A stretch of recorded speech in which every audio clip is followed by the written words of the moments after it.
राधे राधे। वृंदावन में आज हम दर्शन करने वाले हैं श्री धाम गोदा विहार मंदिर के। श्री धाम गोदा विहार मंदिर गोपेश्वर और लाला बाबू मंदिर के बीच में पड़ने वाला मंदिर है।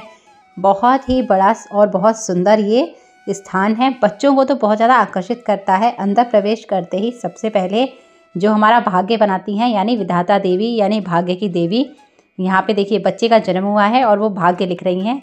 उसके बाद आती हैं हमारी राशियाँ। राशियों के जो स्वामी हैं वो हैं, उनके जो वाहन हैं आगे वो भी हैं, और कौन सी राशि के कौन से स्वामी हैं वो भी यहाँ पे दर्शाया गया है। मतलब बिल्कुल डिटेल में हर चीज़ यहाँ पे बनाई और दर्शाई गई है। अच्छा, ये जो पूरा का पूरा मंदिर है ये दर्शाता है हमारे जितने भी गॉड हैं, भगवान हैं, ईश्वर हैं, हमारे हिंदू में जितने भी भगवान हैं, जितने भी भक्त हैं, जितने भी तपस्वी हैं, जितने भी मुनि हैं, सभी को यहाँ पे इस मंदिर में मूर्ति के रूप में दिखाया गया है उनके नाम के साथ। अच्छा, नाम भी 2 भाषा में लिखाए गए हैं। चित्रगुप्त जी थे जो सबके कर्मों का लेखा जोखा रखते हैं, पाप और पुण्य का। अब गरुड़ भगवान है यहाँ पे, उनके ऊपर विराजमान है विष्णु भगवान। तो गरुड़ जो पक्षी हैं, पक्षियों के राज है गरुड़ राज, उसके ऊपर विष्णु भगवान विराजमान है। बीच में सूर्य भगवान और उनका पूरा घोड़ा है। सूर्य भगवान घोड़ा, उनके रथ जो था वो बहुत ही ज़्यादा विलक्षण है। बीच में सूर्य भगवान है, उनका जो रथ है उसके 1 पहिया है। 7 अलग अलग रंग के घोड़े हैं। जो चलाने वाला सारथी अरुण है उसके दोनों पैर नहीं हैं। तो इस तरह से दिखाया गया है। बीच में सूर्य भगवान बैठे हुए हैं अपने रथ के ऊपर, सूर्य रथ है। अब यहाँ पे चैतन्य महाप्रभु जिन्होंने वृंदावन के ऊपर इतना प्रकाश डाला, उनके संकीर्तन के ऊपर जो जानवर हैं वो भी नृत्य कर रहे हैं। कीर्तन के अंदर देखिए कितनी जान होती है कि पशु पक्षी जो होते हैं वो भी उस पर नृत्य कर सकते हैं अगर आप भक्ति में कीर्तन करते हैं। यहाँ पे कामधेनु गाय दिखाई गई है। कामधेनु गाय वही गाय है जिसको कहते हैं कि जिससे जो भी इच्छा मांगी जाए, इच्छा पूर्ति गाय भी कहते हैं जिसको, जिससे जो इच्छा की जाए वो सामान प्रकट कर देती है। तो देवताओं के पास हुआ करती थी कामधेनु गाय, तो वो यहाँ पे दिखाई गई है। अच्छा, यहाँ पे जो जितने भी हमारे ठाकुर जी हैं, भगवान जी हैं, चाहे शिव जी हों, चाहे ब्रह्मा जी हों, दत्तात्रेय हों, यहाँ पे सारे भगवान, और जो मुख्य मुख्य देवियाँ हैं, दुर्गा जी है, संतोषी माता है, शिव पार्वती जी का परिवार है, संतोषी माँ है, सारी की सारी देवी यहाँ पे दिखाई गई हैं। अच्छा, यहाँ पे जो मंदिर है ना वो अलग अलग लोक में बनाया गया है। यहाँ पे अलग अलग देखिए, यहाँ पे अब हम ब्रह्मलोक में प्रवेश कर रहे हैं। ब्रह्मलोक में ये ब्रह्मा जी के 4 पुत्र थे। जिनको नहीं पता है वो वीडियो के माध्यम से भी समझ सकते हैं। ब्रह्मा जी के 4 पुत्र थे। नाम लिख रहा है सनक, सनातन और सनत कुमार जी। तो चारों पुत्र के नाम है। फिर धर्मराज है, ऋषि मुनि है, बहुत सारे यहाँ पे ब्रह्मलोक में आए हैं। तो जो ब्रह्मा जी से जो कनेक्ट लोग हैं वही यहाँ पे पूरे के पूरे दर्शाए गए हैं। अच्छा, ये जो मूर्तियाँ हैं ना ये बड़ी सुंदर बनाई गई हैं, और एक तरफ नीचे इंग्लिश में, ऊपर हिंदी में लिखा हुआ है। जिसको जो भाषा लगे वो पढ़ लो। वृंदावन में अगर आप कभी भी आते हैं, मंदिरों के दर्शनों के साथ साथ इस तरह की जगहों के भी दर्शन करें।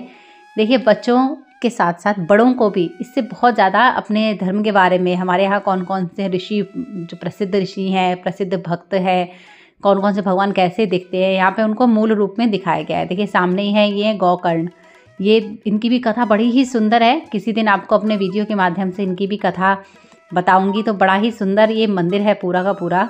छोटे बच्चों को तो ये आकर्षित करता ही है, लेकिन बड़ों को भी करता है। अब ये देखो, पावन तपो लोग हैं यहाँ पे, जिन्होंने जो अपने तप से, जिन्होंने भगवान को जीत लिया, जिन्होंने भगवान का मन जीत लिया, वो तपस्वी लोगों का यहाँ पे दिखाया गया है। सारे ऋषि मुनि हैं। ऋषि ही पुराने ज़माने में ज़्यादातर तपस्या किया करते थे। यहाँ पे देखिए अदिति और अदिति जो बहनें जिनकी शादी हुई थी, जिनसे एक राक्षस पैदा हुए थे, दूसरे भगवानों की जो देवी थी, तो यहाँ पे दिखाई गई हैं। तो बहुत सारे यहाँ पे दिखाए गए हैं। सारे सारे तपस्वी तपलोक में हम आए गए हैं। अगर आप कभी भी वृंदावन आते हैं तो वृंदावन सिर्फ और सिर्फ मंदिरों को घूमने के दृष्टि से मत आइए। वृंदावन पूजा पाठ, भजन कीर्तन करने की जगह भी है। वृंदावन आप कभी भी आ रहे हैं अपनी मन की शांति के लिए आइए। अपने सिंपल परिधान में आइए, कपड़े आपके पूरे हों, ढके हुए हों, कोई साज सज्जा की ज़रूरत नहीं है। वृंदावन में लोग ठाकुर जी को, भगवान जी को देखने आते हैं, उनकी लीलाएँ देखने आते हैं। तो इस तरह के मंदिरों में सिर्फ स्वच्छता का एक नियम होता है कि भैया आप साफ़ सुथरे जाएँ, गंदे गुंदे ना जाएँ। बाकी कोई वृंदावन में ऐसा नियम नहीं है। जाएं आप, इतनी सारी जगहें हैं सुंदर सुंदर, मंदिरों को देखें, मंदिरों में घंटे 2 घंटे बिताएं। भागा दौड़ी ना करें बिल्कुल भी कि भाई गए हैं तो एक ही दिन में पूरा वृंदावन भ्रमण करके आ गए। इतनी जल्दी में तो आदमी कहीं भी, मन जैसे कहीं भी नहीं ठहरता, ऐसे मन भी आप इतनी जल्दी कहीं भी दर्शन करके आएंगे तो आपको कुछ भी लाभ प्राप्त नहीं होगा उससे। मेरे वीडियो के माध्यम से आप कथाओं को जानें, मंदिरों को जानें, जिससे आपके मन में वृंदावन के प्रति और प्रेम भावना आपके मन में आ जाए कि देखो इस तरह से वृंदावन है। तो यहाँ पे देखिए विष्णु भगवान के इस श्लोक में अवतार दिखाए गए हैं। विष्णु भगवान के 1000 से भी ज़्यादा अवतार हैं, लेकिन 10 अवतार, जिसको दशा अवतार कहते हैं, वो सबसे ज़्यादा प्रसिद्ध हैं, जिसमें वामन अवतार है, उसके बाद नरसिंह अवतार है, विष्णु भी है, राम भी हैं, विष्णु भगवान का ये अवतार है, कृष्ण जी भी हैं, बलराम भी हैं, तो इस तरह से परशुराम भी हैं। तो इस तरह से विष्णु भगवान के कश्यप अवतार है, मत्स्य अवतार है।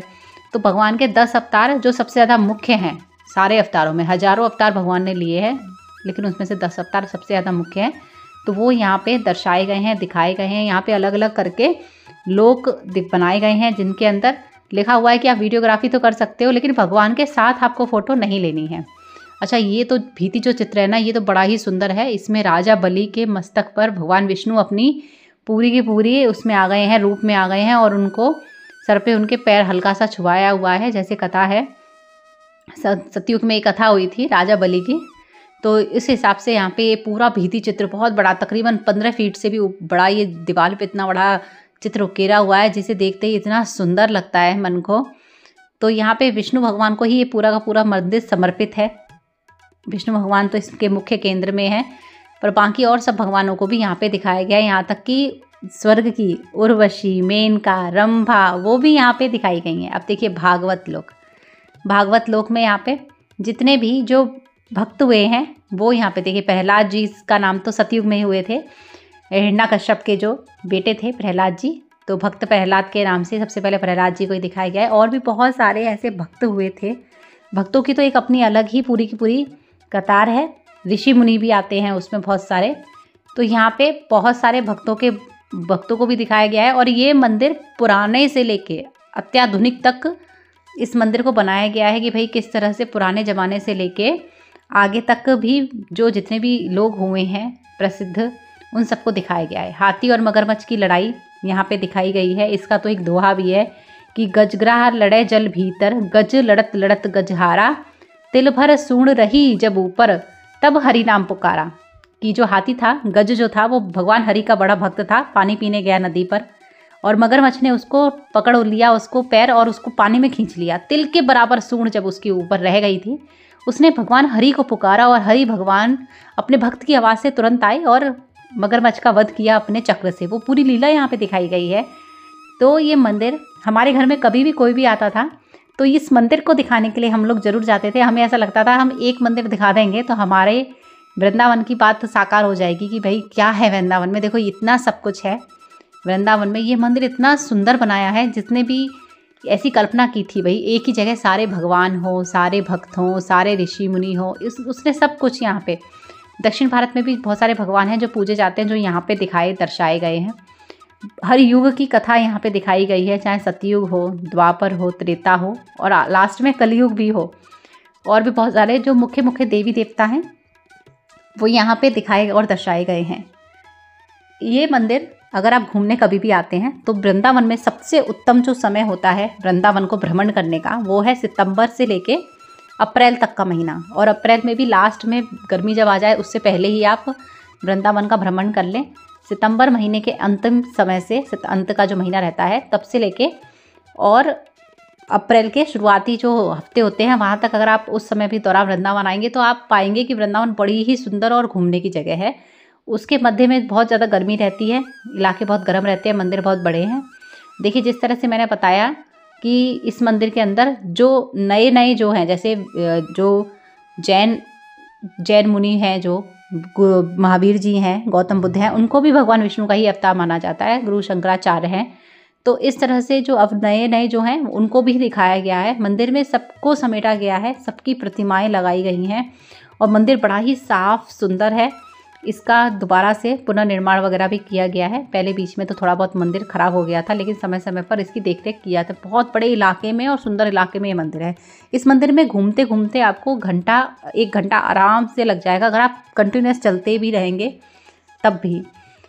तो इस तरह से आप वृंदावन आएँ तो उसका समय मैंने आपको बता दिया है कि वृंदावन आने का सबसे उत्तम समय सितंबर के महीने से लेके अप्रैल के महीने के बीच का होता है।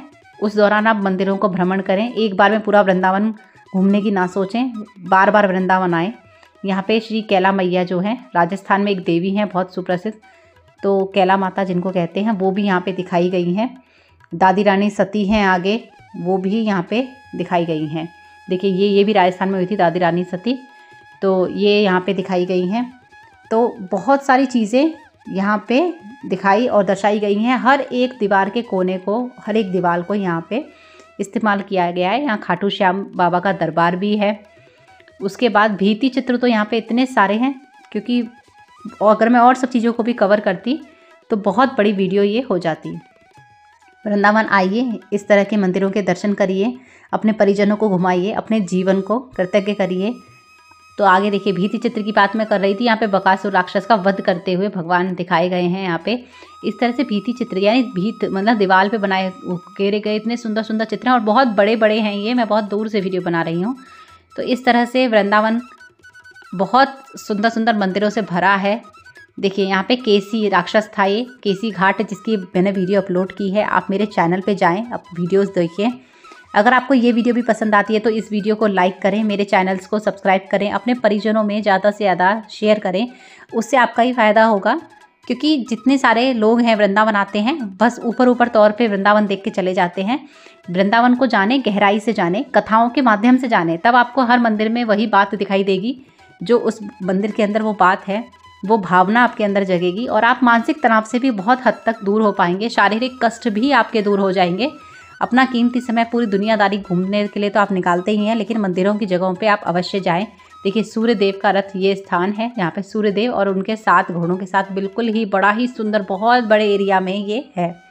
इस तरह से मैंने आपको पूरा का पूरा गोदा विहार मंदिर है वो आपको पूरा का पूरा घुमाया है अपने वीडियो के माध्यम से। अगर आपको मेरी वीडियो अच्छी लगी है, वीडियो को लाइक करें, चैनल को सब्सक्राइब करें, अपने परिजनों में शेयर करें। प्राचीन वृंदावन से संबंधित मैंने बहुत सारी वीडियो यहाँ पे अपलोड किए हैं, जाके ज़रूर देखें। सब कुछ दिखाने के बाद मुझे लगा अंत में खुद को भी अवश्य लेना चाहिए, ताकि मेरे जो देखने वाले हैं, ऑडियंस हैं, वो पहचान सकें कि इस वीडियो को आवाज़ कौन दे रहा है, ये वीडियो कौन बना रहा है। अपने पिता के साथ, अपने पुत्र के साथ इस मंदिर को मैंने घूमा, पता नहीं कितनी ही बार मैंने घूमा होगा। कभी सोचा नहीं था कि अपने पुत्र के साथ भी इस तरह से बार बार आके घूमा करूँगी। वीडियो अच्छी लगी है, लाइक करें। राधे राधे।